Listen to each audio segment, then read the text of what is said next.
Hello കൂട്ടുകാരെ, 9ാം ക്ലാസ്സിലെ ഗണിതത്തിൻ്റെ 2ാം അധ്യായമായ പുതിയ സംഖ്യകളുടെ വീഡിയോയിലേക്ക് സ്വാഗതം.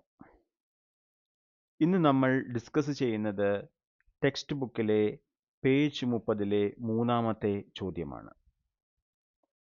അതിലേക്ക് പോയാലോ?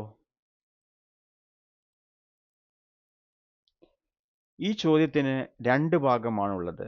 അതിലെ 1-ാമത്തെ ഭാഗമാണ് ഇത്. ഇവിടെ ഒരു ചിത്രം തന്നിട്ടുണ്ട്. ഇങ്ങനെ വരയ്ക്കുന്ന 10ാമത്തെ ത്രികോണത്തിന്റെ വശങ്ങളുടെ നീളം എന്തൊക്കെയാണ്? ഈ ചിത്രം എങ്ങനെയാണ് വരച്ചിരിക്കുന്നത് ഒന്ന് ശ്രദ്ധിക്കൂ. ഇവിടെ 1ാമത്തെ ത്രികോണം,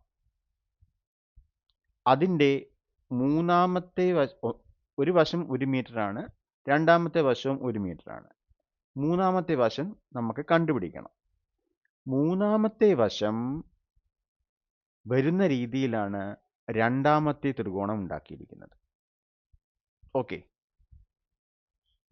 ഇനി 3ാമത്തെ ത്രികോണം ഉണ്ടാക്കിയിരിക്കുന്നത് എങ്ങനെയാണ്?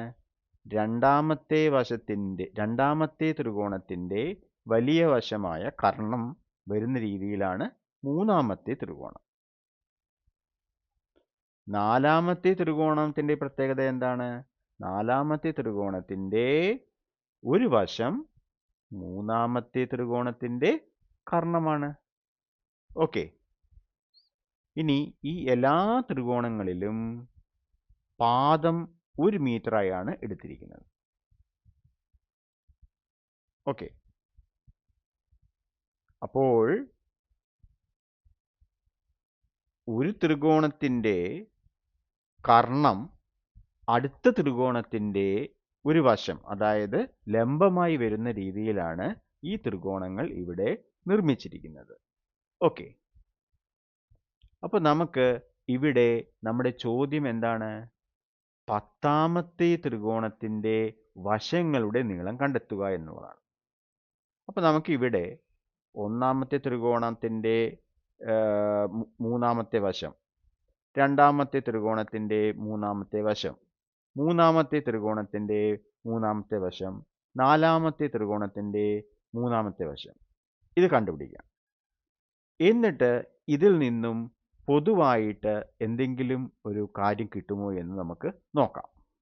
ഓക്കെ, അപ്പോൾ നമുക്കിവിടെ പൈത്തഗോറസ് സിദ്ധാന്തം ഉപയോഗിച്ച് 3ാമത്തെ വശമായ കർണത്തിന്റെ വർഗം എന്തെഴുതാം? പാദത്തിന്റെ വർഗം പ്ലസ് ലംബത്തിന്റെ വർഗം എന്നെഴുതാം. അതുപയോഗിച്ച് നമ്മൾ എല്ലാ ത്രികോണത്തിന്റെയും 3ാമത്തെ വശം കാണാൻ പോവുകയാണ്. അപ്പോൾ നോക്കൂ, 1ാമത്തെ ത്രികോണത്തിന്റെ കർണത്തിന്റെ വർഗം 1 സ്ക്വയർ പ്ലസ് 1 സ്ക്വയർ, അത് 2 ആയിരിക്കും. ഓക്കെ, ഇനി ഇതിൽ നിന്നും കർണം എന്തായിരിക്കും? 2ന്റെ റൂട്ട്, അതിവിടെ കിട്ടി.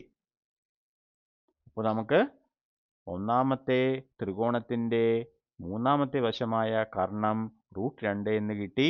അത് തന്നെയാണ് 2ാമത്തെ ത്രികോണത്തിന്റെ ലംബം. അപ്പോൾ 2ാമത്തെ ത്രികോണത്തിൽ ഇപ്പോൾ നമുക്ക് പാദം 1 ആണ് എന്നും ലംബം √2 ആണെന്നും അറിയാം. ഇത് വെച്ച് നമുക്ക് എന്ത് ചെയ്യാം? ഇവിടെ കർണം കണ്ടുപിടിക്കാം. എന്തായിരിക്കും? ഇവയുടെ വർഗത്തിന്റെ തുക. അപ്പോൾ ത്രികോണം 2ലെ കർണത്തിന്റെ വർഗം 1 സ്ക്വയർ പ്ലസ് √2ന്റെ സ്ക്വയർ, അത് 1 പ്ലസ് √2ന്റെ വർഗം 2 ആയിരിക്കും. അപ്പം നമുക്ക് 3 എന്ന് കിട്ടും. ഓക്കെ, അപ്പോൾ ഇതിൽ നിന്നും കർണം എന്ത് കിട്ടും? 3ന്റെ റൂട്ട്. അപ്പോൾ √3 ആയിരിക്കും 2ാമത്തെ ത്രികോണത്തിന്റെ കർണം. ചിത്രം നോക്കിക്കോളൂ. ഓക്കെ, ഇനി 3ാമത്തെ ത്രികോണത്തിന്റെ കർണം എന്തായിരിക്കും?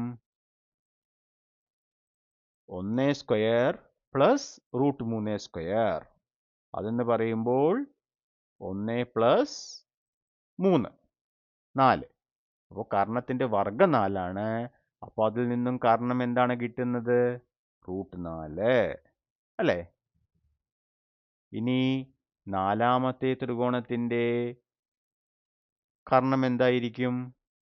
√5 ആയിരിക്കില്ലേ? കാരണം 1 പ്ലസ് √4² ആയിരിക്കും. അത് 1 പ്ലസ് 4 5 ആയിരിക്കും. അതിൽ നിന്നും കർണം √5 എന്ന് കിട്ടും അല്ലേ? ഓക്കെ. അപ്പോൾ നമുക്ക് ഇവിടെ ത്രികോണം 3 എന്നല്ല, ത്രികോണം 4 എന്നാണ് വേണ്ടത്. ഓക്കെ. അപ്പോൾ നമുക്ക് ഇവിടെ √5 എന്ന് കിട്ടും. അപ്പോൾ ഒന്നാമത്തെ ത്രികോണത്തിൻ്റെ മൂന്നാമത്തെ വശം √2, പിന്നെ √3, √4, √5 അങ്ങനെ നമുക്ക് കിട്ടി. ഓക്കെ. അപ്പോൾ ഇത് നമുക്ക് എന്ത് ചെയ്യാം? ഒരു പട്ടികയായി എഴുതി നോക്കാം. അങ്ങനെ എഴുതുമ്പോൾ നമുക്ക് എന്താണ്? ത്രികോണം 1ൻ്റെത് 1, 1, √2 എന്നെഴുതാം. രണ്ടാമത്തെ ത്രികോണത്തിൽ പാദം 1, ലംബം √2, കർണം √3. മൂന്നാമത്തെ ത്രികോണത്തിനോ 1, √3, √4. ചിത്രം നോക്കിയാൽ മനസ്സിലാവും. ഇനി നാലാമത്തെ ത്രികോണത്തിനോ പാദം 1, ലംബം √4, കർണം √5. ഓക്കെ. ഇതിൽ നിന്നും നമുക്ക് എന്ത് മനസ്സിലാക്കാം? ഒരു വശം 1 ആയിരിക്കും. അപ്പോൾ നമ്മുടെ 10ാമത്തെ ത്രികോണത്തിൻ്റെ ഒരു വശം എന്തായിരിക്കും? 1 ആയിരിക്കും. ഇനി രണ്ടാമത്തെ വശത്തിൻ്റെ പ്രത്യേകം നോക്കൂ. ത്രികോണം 1ൽ 1, അതായത് √1. ത്രികോണം 2ൽ √2, ത്രികോണം 3ൽ √3, ത്രികോണം 4ൽ √4. ഇങ്ങനെ പോവുകയാണെങ്കിൽ ത്രികോണം 10ൽ എന്തായിരിക്കും? √10. ഓക്കെ. അപ്പോൾ നമുക്ക് രണ്ടാമത്തെ വശം അത് ലംബമാണ്, അത് √10 എന്ന് കിട്ടി. ഇനി മൂന്നാമത്തെ വശത്തിൻ്റെ പ്രത്യേകം നോക്കൂ. ത്രികോണം 1ൽ 2ൻ്റെ റൂട്ട്, ത്രികോണം 2ൽ 3ൻ്റെ റൂട്ട്, ത്രികോണം 3ൽ 4ൻ്റെ റൂട്ട്, ത്രികോണം 4ൽ 5ൻ്റെ റൂട്ട്. അപ്പോൾ ത്രികോണം 10ൽ എന്തായിരിക്കും? ഈ ഒരു പാറ്റേൺ നോക്കുകയാണെങ്കിൽ 11ൻ്റെ റൂട്ടായിരിക്കും നമ്മുടെ കർണം, അതായത് മൂന്നാമത്തെ വശം അല്ലേ? അപ്പോൾ നമ്മുടെ ത്രികോണത്തിൻ്റെ 3 വശങ്ങൾ 1, √10, √11 ആണ്. ഓക്കെ. അപ്പോൾ നമ്മുടെ ഉത്തരം കിട്ടിയില്ലേ? ഇതാണ് നമ്മുടെ ഉത്തരം. ഇതാണ് ചോദ്യത്തിൻ്റെ ഒന്നാം ഭാഗം. ക്ലിയർ അല്ലേ? ഇനി നമുക്ക് ചോദ്യത്തിൻ്റെ രണ്ടാമത്തെ ഭാഗത്തിലേക്ക് പോവാം. ഓക്കെ. ഇതാണ് ചോദ്യത്തിൻ്റെ രണ്ടാം ഭാഗം. ഒന്ന് ചോദ്യം വായിക്കൂ.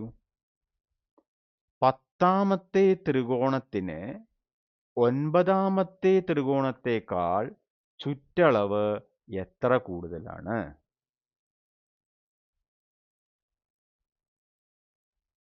10ാമത്തെ ത്രികോണത്തിൻ്റെ ചുറ്റളവ് അത് കിട്ടാൻ നമുക്ക് 10ാമത്തെ ത്രികോണത്തിൻ്റെ 3 വശങ്ങൾ നമ്മൾ കണ്ടുവച്ചിട്ടുണ്ട്. ഇത് കൂട്ടിയാൽ 10ാമത്തെ ത്രികോണത്തിൻ്റെ ചുറ്റളവ് കിട്ടും. 9ാമത്തെ ത്രികോണത്തിൻ്റെ ചുറ്റളവ് അത് നമുക്കറിയില്ല. അപ്പം നമുക്ക് എന്ത് ചെയ്യാം? ആദ്യം അത് എഴുതാം. ഓക്കെ. എന്നിട്ട് അത് തമ്മിലുള്ള വ്യത്യാസം എടുത്താൽ എത്ര കൂടുതലാണെന്ന് കിട്ടില്ലേ? അപ്പോൾ ത്രികോണം 9ൻ്റെ വശങ്ങളുടെ നീളം എന്തായിരിക്കും? നമുക്ക് ഇവിടെ നോക്കിയാൽ ഒരു വശം 1 ആണെന്ന് മനസ്സിലാക്കാം. രണ്ടാമത്തെ വശം എന്തായിരിക്കും?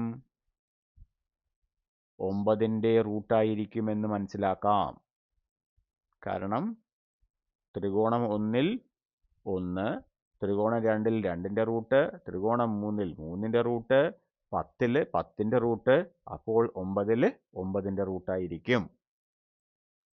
ഇപ്പോൾ ഒരു വശം √9. ഇനി ഒരു വശം കൂടി നമുക്ക് കണ്ടുപിടിക്കാനുണ്ടല്ലോ, കർണം. അതോ അത് ത്രികോണം 9. അപ്പോൾ 9 + 1 10 അതിൻ്റെ വർഗ്ഗമായിരിക്കും.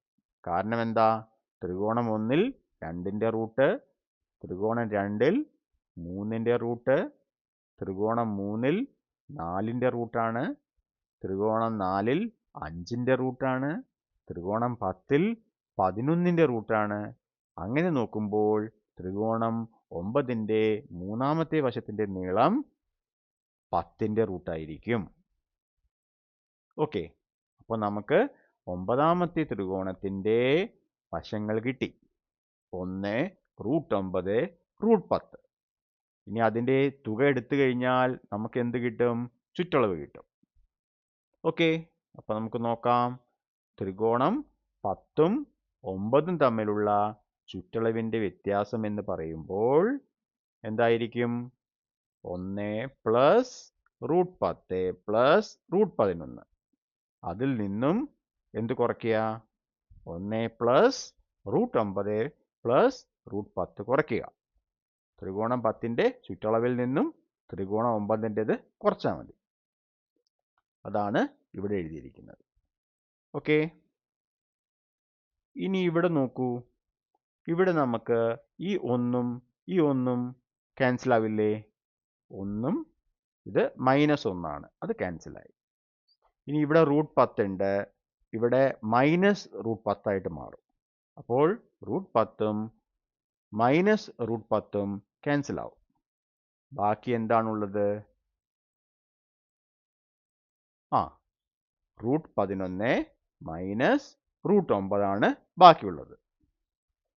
ഇനി ഈ √9 എന്താണെന്ന് ആലോചിച്ച് നോക്കൂ. നമുക്കറിയാം 3-ൻ്റെ വർഗ്ഗമാണ് 9. അതിൽ നിന്നും നമ്മൾ 9-ൻ്റെ റൂട്ടാണ് 9 എന്ന് അറിയാം. അപ്പം നമുക്ക് √9-ന് പകരം 3 എന്ന് എഴുതാം. ഓക്കെ, അപ്പോൾ നമുക്ക് √11 -3 മീറ്റർ എന്ന് കിട്ടും. അപ്പോൾ 10-ാമത്തെ ത്രികോണത്തിന് 9-ാമത്തെ ത്രികോണത്തേക്കാൾ √11 -3 മീറ്റർ ചുറ്റളവ് കൂടുതലാണ്. ഇതാണ് നമ്മുടെ ഫൈനൽ ഉത്തരം. ഓക്കെ, അപ്പോൾ ഇത് ചെയ്യാൻ വേണ്ടി ആദ്യം എല്ലാ ത്രികോണങ്ങളുടെയും മൂന്നാമത്തെ വശം നമ്മൾ കണ്ടുപിടിച്ചു. അപ്പോൾ അതിൽ നിന്ന് നമുക്ക് മനസ്സിലാവുന്നത് എന്താണ്? ഒരു ത്രികോണത്തിൻ്റെ അതായത്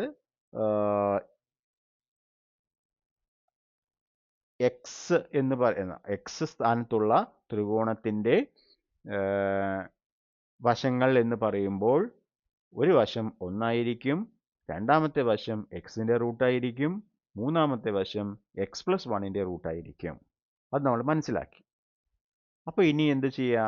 എക്സിന് 10 കൊടുത്തു കഴിഞ്ഞാൽ ത്രികോണം 10-ൻ്റെ വശങ്ങളുടെ നീളം കിട്ടും. എക്സിന് 9 കൊടുത്തു കഴിഞ്ഞാൽ നമുക്ക് ത്രികോണം 9-ൻ്റെ വശങ്ങളുടെ നീളം കിട്ടും. ഈ ത്രികോണം 10-ൻ്റെ 3 വശങ്ങളും കൂട്ടിയതിൽ നിന്നും ത്രികോണം 9-ൻ്റെ 3 വശങ്ങളും കൂട്ടിയത് കുറയ്ക്കുക, അതായത് ചുറ്റളവുകൾ കുറയ്ക്കുക. അപ്പം നമുക്ക് എന്താണ്? 10-ാമത്തെ ത്രികോണം 9-ാമത്തെ ത്രികോണത്തേക്കാൾ എത്ര ചുറ്റളവ് കൂടുതലാണെന്ന് നമുക്ക് കിട്ടും. ഓക്കെ, ഇതൊരു ഇമ്പോർട്ടൻ്റ് ആയിട്ടുള്ള ചോദ്യമാണ്. ഇത് ഓർത്ത് വയ്ക്കുക. ഓക്കെ, ഇനി നമുക്ക്